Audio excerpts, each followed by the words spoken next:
শীত কিন্তু চলে এসেছে। শীতের সময় কিন্তু চারদিকে পিঠাপুলি খাওয়ার উৎসব চলে। তো অনেকেই আছি আমরা যারা পিঠা বানাতে পারি না ততটা, কিন্তু এই আটা দিয়ে কিন্তু এই পিঠাটা খুব সহজেই বানানো যায়। আপনাদের জন্য আজকে এটাই নিয়ে এসেছি। তো আমি এখানে আটা সিদ্ধ করে নিয়েছি, তার ভিতরে একটা ডিম ফেটিয়ে নিয়ে কিছু বিস্কুট নিয়েছি, তারপর এটা ভালোভাবে মথে নিয়েছি, এর মধ্যে একটু তেল দিয়ে তারপরে আটাটা ভালোভাবে ডো বানিয়ে নিয়েছি। তারপর এইভাবে আপনারা ইচ্ছামতো ফুলের শেপ দিয়ে এই পিঠাটা বানাতে পারেন। এই পিঠাটা বানাতে যেমন সহজ, খেতে কিন্তু খুবই দারুণ। আমাদের গ্রামের বাড়িতে কিন্তু মেয়েদের বিয়ের সময় এই পিঠাগুলো দেওয়া হয়। তো এখানে অনেক রকমের ডিজাইন করা হয়, যার যেরকম ডিজাইন পারে ওরকম অনুসারে। তো আমি এখানে অল্প কিছু পিঠা বানিয়ে নিয়েছি। তো আমার পিঠা বানানো শেষ।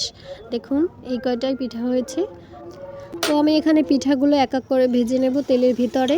তো হালকা ব্রাউন করে ভেজে নেবেন আপনারা সবাই। তারপর একটা পাত্রে আমি ওদিকে দুধ দিয়েছি, দুধগুলো জাল দিয়ে তার মধ্যে তেজপাতা, দারচিনি, এলাচ, চিনি দিয়ে ভালোভাবে দুধটাকে জাল করে নিয়ে এর মধ্যে পিঠাগুলো দিয়ে দিয়েছি। পিঠাগুলো সকাল পর্যন্ত ভিজিয়ে রেখেছি, খেতে কিন্তু খুবই দারুণ ছিল, একদম নরম তুলতুলে।